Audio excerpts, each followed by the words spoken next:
I met Craig, the Chief Executive of Action Deafness, which delivers vital services across my constituency, as well as Stuart, an academic focused on the needs of deaf young people. They told me that deaf people too often navigate support from siloed health, education and welfare systems that create barriers. So what steps is the Minister taking to coordinate cross-departmental support for deaf people to prevent them from falling between the gaps? The Honourable Lady raises an important point, and I'd be more than happy to make sure that she has a meeting with the relevant Minister to discuss her concerns and to make sure that action is being taken across government to address them. Right, that completes those questions. Before we come to Prime Minister's questions, may I extend a warm welcome to the President of the Portuguese Parliament and his delegation, who are with us in the gallery today. We now come to Prime Minister's questions. Mr Conor Rand. One, Mr Speaker. Deputy Prime Minister.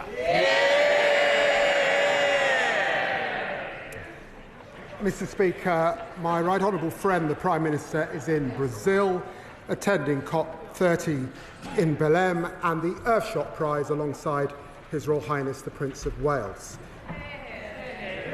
Mr Speaker, the thoughts of the whole House remain with those affected by the appalling scenes that we saw in Huntingdon and Peterborough, where I spent 7 years of my life at school. We thank our emergency services for their outstanding professionalism and the individuals who showed such tremendous courage to defend others. Mr Speaker, this weekend is Remembrance Sunday. We will never forget those who fought to defend our freedom. It's been one of the greatest honours of my career to meet our troops around the world, whether in Cyprus, the Gulf or Australia. This week, the government announced the biggest renewal of armed forces housing in more than 50 years, kick-starting one of Britain's most ambitious building programmes in decades. This morning, I had meetings with ministerial colleagues and others. In addition to my duties in this House, I shall have further such meetings later today. Thank you, Mr Speaker. And can I start by congratulating the Deputy Prime Minister on being the first black person to ever answer Prime Minister's question. A landmark moment for this place in our country, and I hope he is proud. Mr Speaker, my 8-year-old constituent Phoebe is battling cancer, and her parents are fundraising to help with treatment costs and to raise awareness of Phoebe's condition. And people across my constituency have been moved by her story and have come together to raise over £122,000. So will the Deputy Prime Minister join me in paying tribute to Phoebe's inspirational bravery? And will he celebrate the incredible generosity and community spirit of Altrincham and Sale West? Deputy Prime Minister. Well, it's very kind of the honourable gentleman to say that, and I'm conscious that my right honourable friend, the member for Hackney North and Stoke Newington, and indeed the leader of the opposition, are both trailblazers who've stood at this dispatch box, and it's important to recognise the progress that we've been made, particularly in the wake of Black History Month. I also thank my honourable friend for raising this issue. It's heartwarming to see a community rally around someone as brave as Phoebe. So I wish Phoebe, her twin brother Eric, and her parents Lindsay and Mark the very best in their fight against cancer. Shall the Secretary of State for Defence, James Coughlin. Thank you, Mr Speaker. And can I begin by associating myself and the opposition with the remarks by the Deputy Prime Minister about the terrible and horrific attack in Huntingdon. We wish a speedy recovery to those still in hospital and pay tribute to the brave actions of the public and the police. Now, Mr Speaker, overnight, the father of the girl assaulted in Epping by Hadish Gabatu, the illegal immigrant, released by accident, said the government had failed them relentlessly. Now, I confess, I'm surprised the Deputy Prime Minister hasn't already apologised. So I'm going to give him an opportunity now. Will he apologise to the family concerned? Deputy Prime Minister. Well, it's great to see the honourable gentleman in his place. I had expected to see the Shadow Justice Secretary, but nevertheless I'm pleased to see the honourable gentleman. He must have missed He must have missed the debate, because in the debate, of course, I said sorry for the anxiety caused whilst Kibatu was at large, and I repeat that, and it's hugely important that Dame Lynn Ann Owens now gets to the bottom of what has happened with her further investigation. James Cartledge. Thank you, Mr. Speaker. Watching the interview last night, I have to say it was absolutely heartbreaking. And I have to say, Mr. Speaker, I do think he owes it to offer an apology here on the floor of the House. But he should have done that at the start of his remarks, Mr. Speaker. These are very serious matters, Mr. Speaker, which is why I want to ask him a further very important question. Can he reassure the House that since Kibatu was released, no other asylum-seeking offender has been accidentally let out of prison? Deputy Prime Minister. Well, the House is thankfully quiet, so I'm surprised the honourable gentleman didn't hear me when I said that, of course, I apologise and I'm sorry for the anxiety caused. But look, let me just remind him that he was a justice minister that allowed our prisons to get to this state in the first place. And it's now for us to fix the mess that we've got into. It's important that Dame Lynn Ann Owens can now continue her work and understand what is happening. He knows that early release has begun under their watch in 2021. Mr. Speaker, these are extremely serious crimes that we are talking about. I'm going to ask him the question again. Can he reassure the House that since Kibatu was released, no other asylum-seeking offender has been accidentally let out of prison? It's a very specific question for him to answer. Deputy Prime Minister. After his release, I put in place the toughest checks we've ever had in the prison system. It is important that Lynn Owens is able to get to the bottom of her work. I suspect there'll be more checks and balances we need to do. What we inherited was a complicated system that they set up, letting people out on the sly. That's part of the problem, and we're trying to fix it. James Cartledge. Mr. Speaker, he's the Justice Secretary. He's responsible for the justice system. He needs to take responsibility, and I'm asking him a straight question. And I'm going to repeat it once more for the avoidance of doubt, because he didn't answer it twice.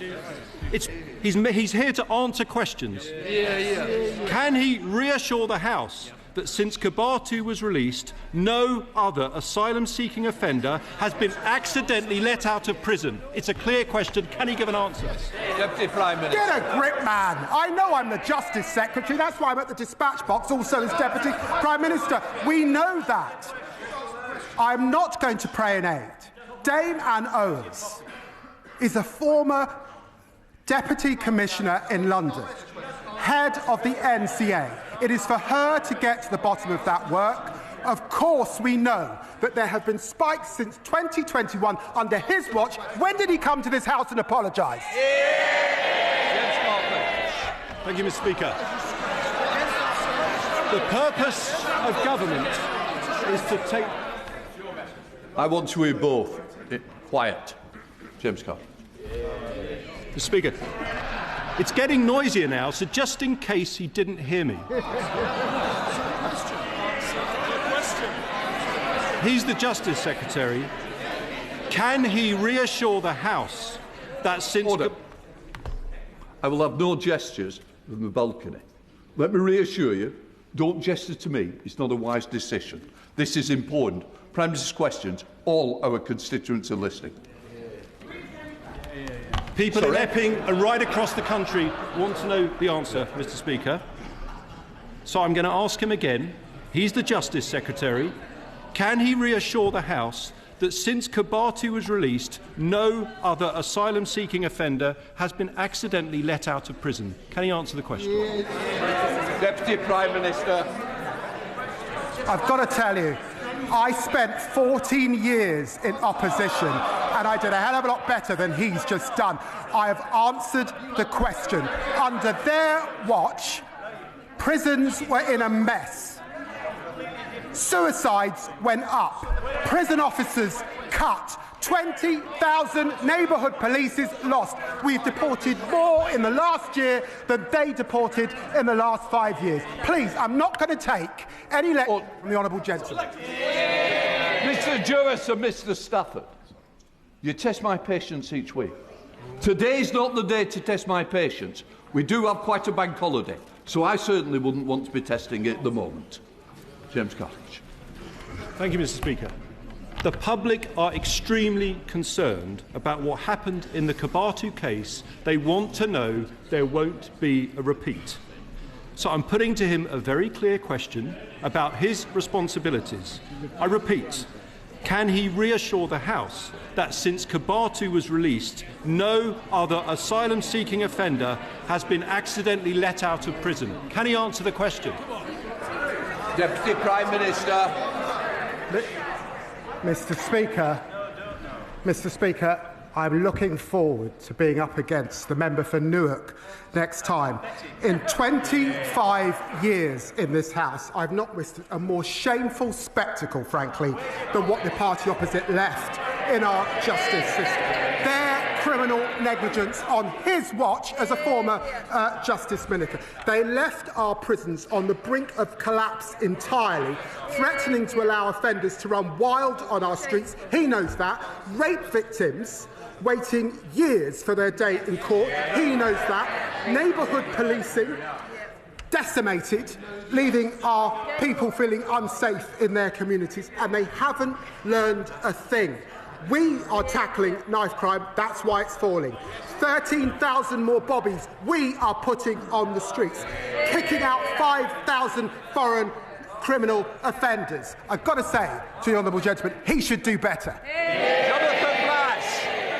Thank you, Mr. Speaker. My constituent, Georgia Hart. Well, I got it to 6. James Cartledge. Order. It is 6. All right. 6. You've had your 6. Sorry, I was correct. Jonathan Brash.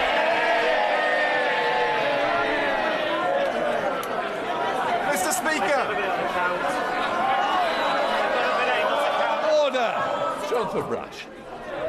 Mr. Speaker, my constituent, Georgia Hart, was just 15 years old when she was diagnosed with Friedreich's ataxia, a cruel and degenerative condition that slowly robs a person of their mobility and independence.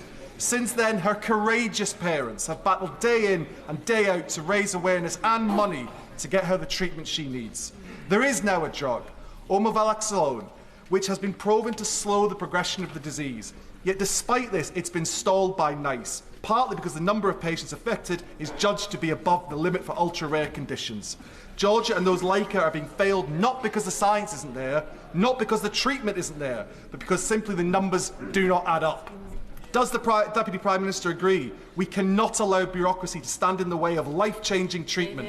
And will he commit to ensuring that I, along with Ataxia UK, can meet the relevant minister at the earliest opportunity so that Georgia and her families do not lose more precious time? Deputy Prime Minister.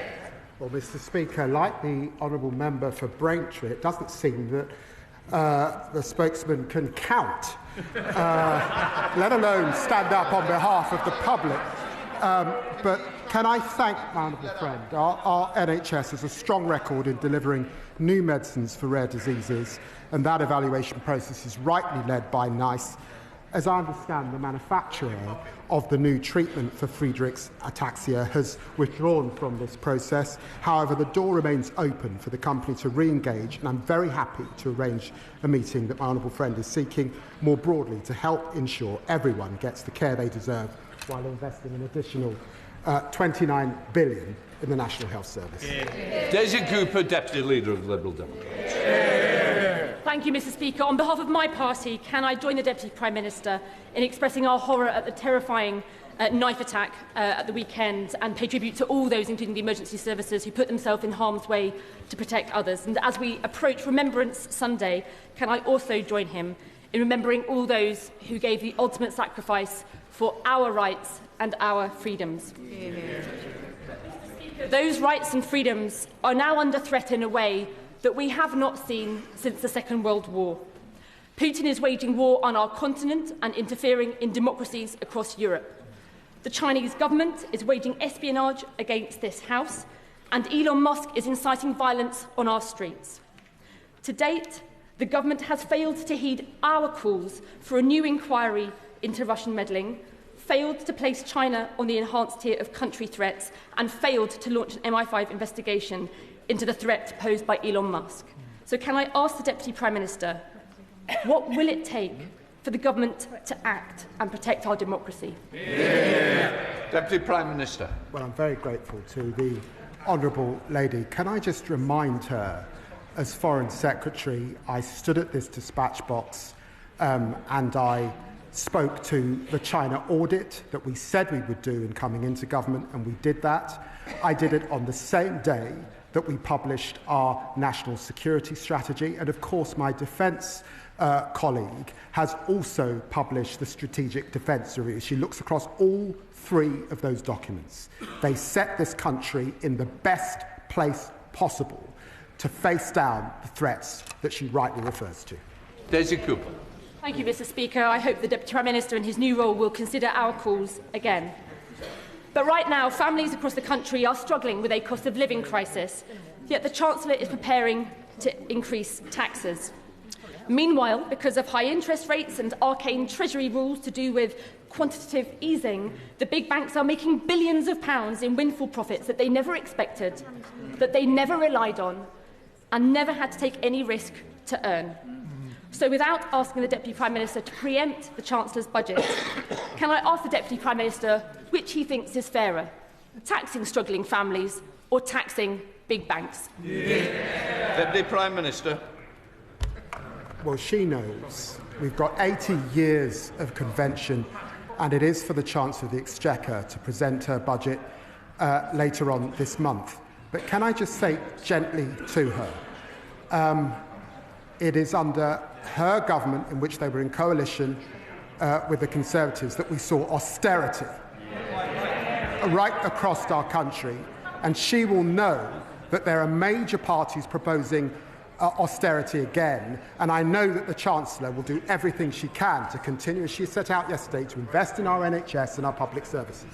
Tristan Osborne.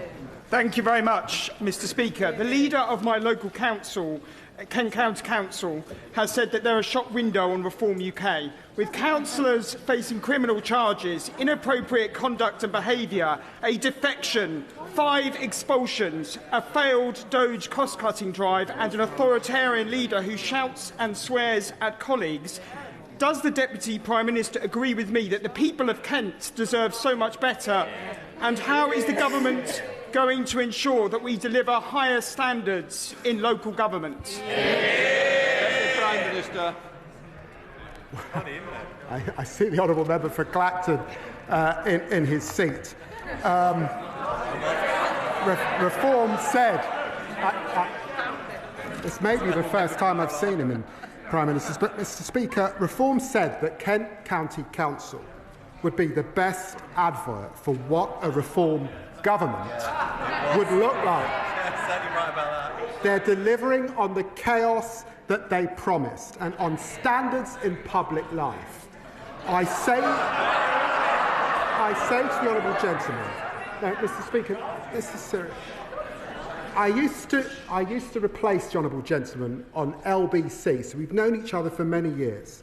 The disgraceful, racist language that we heard from a Reform MP last week belongs in the dark ages. And Eben Flynn.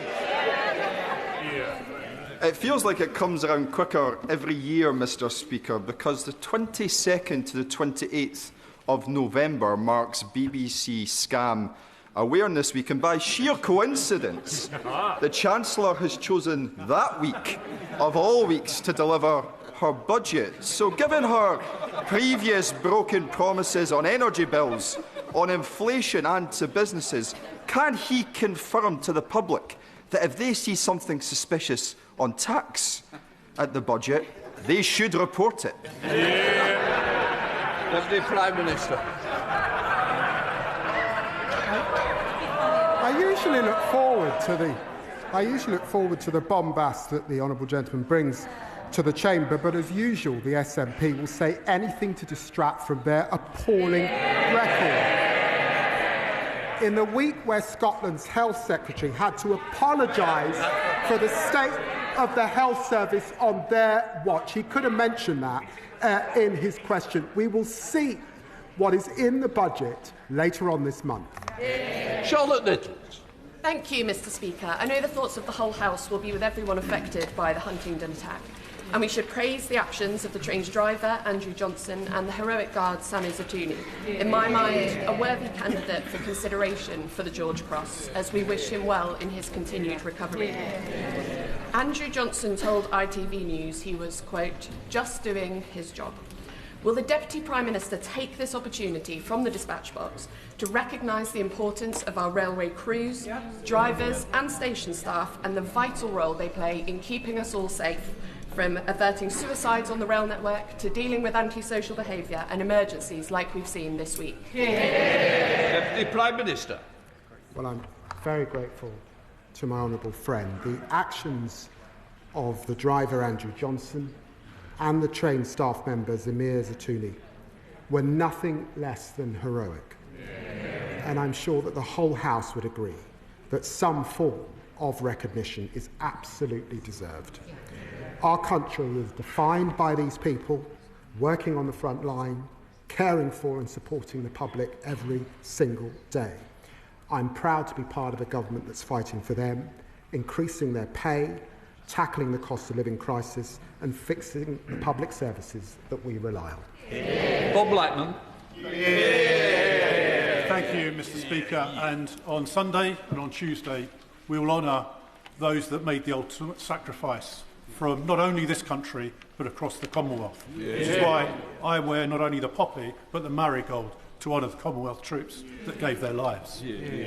But next Sunday, the week on Sunday, will be the parade at the Cenotaph by the Association of Jewish Ex-Servicemen and Women, where Jewish people will come together. Veterans, men, women and children will parade with the medals that their forefathers won during World War II and the Great War and other conflicts. So it will be particularly apposite to this year, with anti-Semitism on the rise, that a senior cabinet minister comes to that parade and lays a wreath on behalf of this House and the whole country to remember the Jewish people that gave their lives for this country so we could all be free. Deputy Prime Minister. I'm very grateful to the honourable member for his question. I bought a new suit this morning because my godmother said she would be watching. But his question brings to mind the West Indies Regiment and their contribution in 2 world wars. And I'm very grateful to the honourable member for Sunderland South for ensuring that despite wearing a new suit, I've managed to put my poppy on. We wear the poppy to remember all those who fought and died for this country. They represented every walk of life, every race and every religion. My ministerial colleague, the Noble Lord Coker, will be proud to lay a wreath at the annual remembrance event at the Cenotaph to mark our enduring gratitude to generations of Jewish service personnel and veterans. And I'd like to thank Ajax for organising the event and for all they do throughout the year to keep alive the memory of Jewish people, many of whom are in my constituency, their descendants in my constituency in Stamford Hill, who gave their lives for this country. Susan Joseph. Mr. Speaker, I'm regularly contacted by leaseholders and residential freeholders from across Ashford, Hawkinge and villages who raise concerns about rising property management fees, poor service and lack of transparency over what they are being charged for. As they already pay council tax, it is wrong they pay extra for maintenance of roads and green areas on their estates.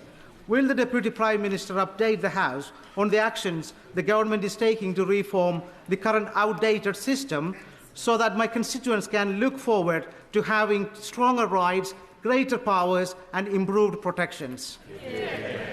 Deputy Prime Minister. Well, Mr. Speaker, for millions of leaseholders, the dream of home ownership has fallen woefully short of what was promised. That's why we're implementing the Leasehold and Freehold Reform Act, providing homeowners with greater rights, power and protections.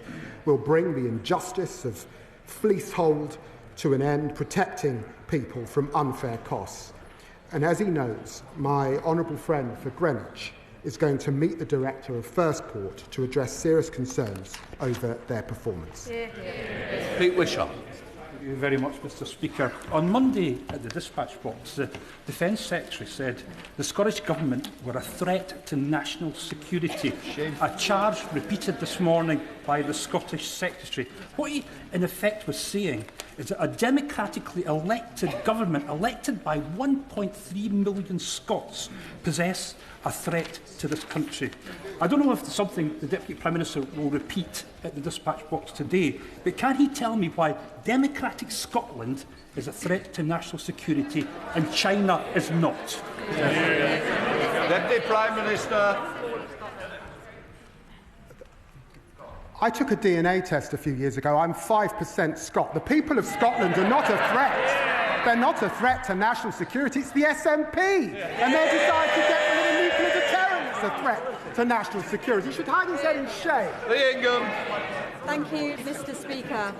It is at this time of year that many of us think of those who have served their country and continue to do so. Those like my granddad, who served in World War II and brought up my dad and my uncles in forces accommodation. Those like my nephew, currently serving, who sends me videos of accommodation riddled with black mould. So would the Deputy Speaker, the Deputy Prime Minister, welcome with me the new Defence Housing Strategy announced this week, which will guarantee the end of the scandal of unfit forces accommodation? And will he guarantee to my residents in Stafford, Eccleshall and the villages, the 500 plus military families, that they will finally have accommodation fit for them? Prime Minister. Well, can I pay tribute to my honourable friend for championing our armed forces who make extraordinary sacrifices to keep our country safe. We are renewing our country, and that includes renewing our contract with those who commit the ultimate sacrifice. 4,000 military homes, that's 9 out of every 10, are going to be upgraded thanks to the $9 billion that we are investing, and of course that will include her constituency, homes fit for heroes, delivered by a Labour government.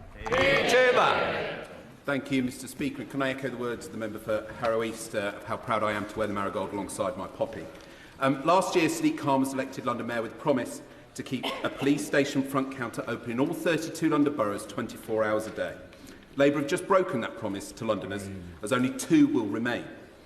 This year, the Met Police has 1,419 fewer police officers and staff, fewer people working hard to keep Londoners and our visitors safe.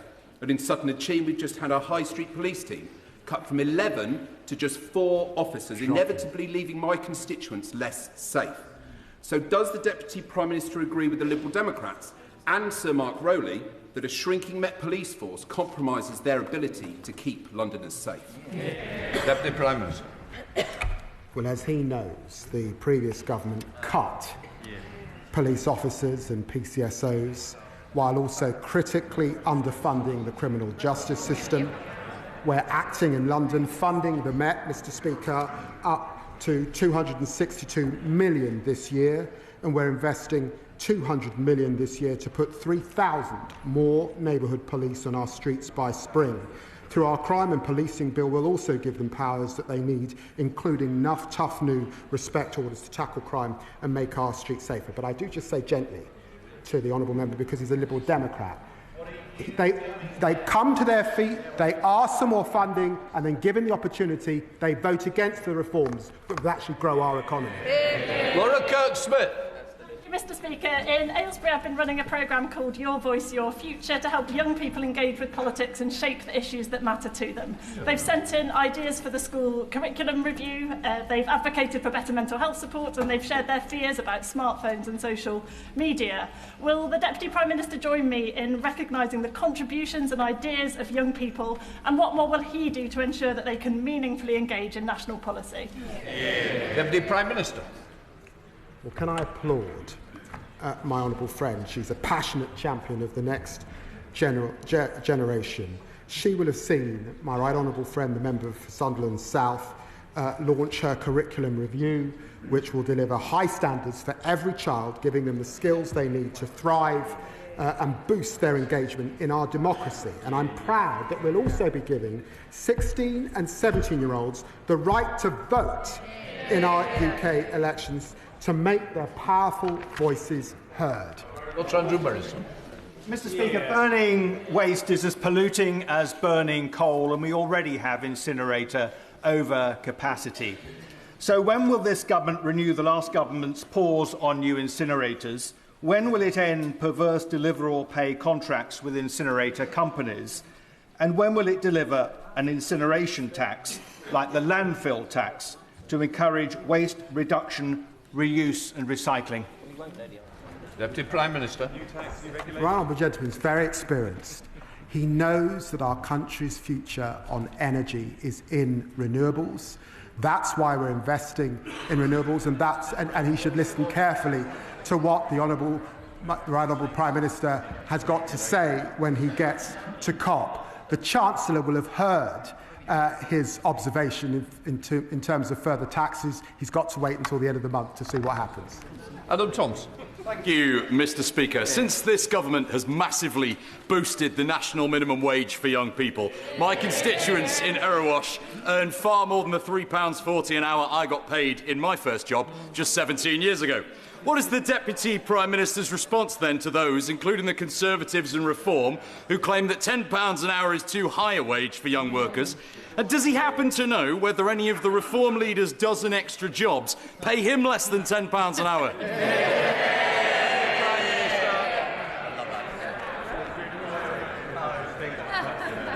Well, I was looking at the honourable member for Clacton's member's interests, and he's making quite a lot out of gold bullion. You've got to ask, why does he want to cut the minimum wage for people who are not making even 1% of what he is? The Labour Party's on the side of young people, boosting their wages and delivering the youth guarantee to help everyone realise their potential. And I hope young people recognise what the two other parties want on their record. Thank you, Mr. Speaker. People across the country are fed up of extensive and needless delays caused by road, rail and utility works happening at the same time, a failure to coordinate. My Transport Duty to Coordinate bill would fix this and cut disruption, supporting communities and the economy. Now, I understand the government is looking for ways to support the economy, apparently. Would he pass on my proposal to the Chancellor and back my bill? Deputy Prime Minister. I'll certainly pass them on to the Chancellor. Tom Rutland. Thank you, Mr. Speaker. Seeing a dentist is crucial not just for people's dental health, but also for their broader health and well-being. But access to NHS dentistry has been a growing problem for a number of years. And in my constituency of East Worthing and Shoreham, only 2 out of 10 dentists are taking on new adult NHS patients, and the number is the same for children. So can the Deputy Prime Minister set out what this government is doing to improve access to NHS dentistry and to put a healthy smile on my constituents' faces? Deputy Prime Minister.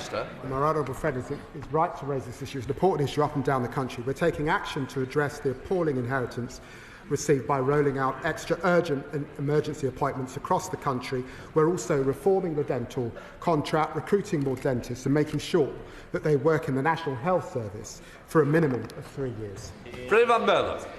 Mr. Speaker, the inclusion of Oxford University Hospital Trust in the rapid review of maternity and neonatal services is welcome, and reports today in the New Statesman and Channel 4 speak to failures at that trust. Will the Deputy Prime Minister commit that the outcomes of Baroness Amos's review will be carried out in full, and commit to this House that the review is the start of a sea change in maternity services and not a whitewash? Deputy Prime Minister. Baroness Amos is a dear friend of mine, and I know that the Health Secretary is considering her recommendations. Janet Davey. Thank you, Mr. Speaker. Mr. Speaker, we have seen Hurricane Melissa devastate Jamaica and leave the country in crisis. The Imperial College Storms model states that the hurricane was unlikely without climate change. Now, I know that Prime Minister is at COP30 representing the UK against climate change, but I asked my right honourable good friend, the Deputy Prime Minister, if he will ensure that the UK leads the way on preventing climate change. Deputy Prime Minister, you're right. Well, I'm deeply saddened by the loss of life and the scenes of devastation in the great country of Jamaica. And like the honourable member, I have relatives in Jamaica, and I thank and commend my honourable friend for her personal fundraising efforts. The Prime Minister and the Foreign Secretary have been in touch with their counterparts to offer our full support, with 7.5 million of aid funding already mobilised. We've chartered flights from Jamaica for British nationals who are unable to fly home commercially.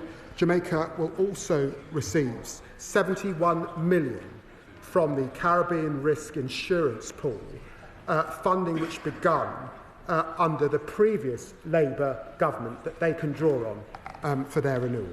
Rishi Sunak. Mr. Speaker, can I thank the Deputy Prime Minister for joining me at a recent event in Parliament to support the work of Prostate Cancer Research, a charity where I am an ambassador. He and I both believe that introducing a targeted national screening programme for prostate cancer is the right thing to do and would save lives.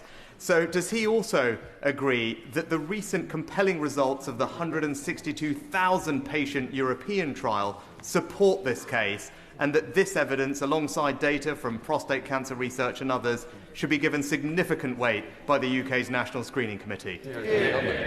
Deputy Prime Minister.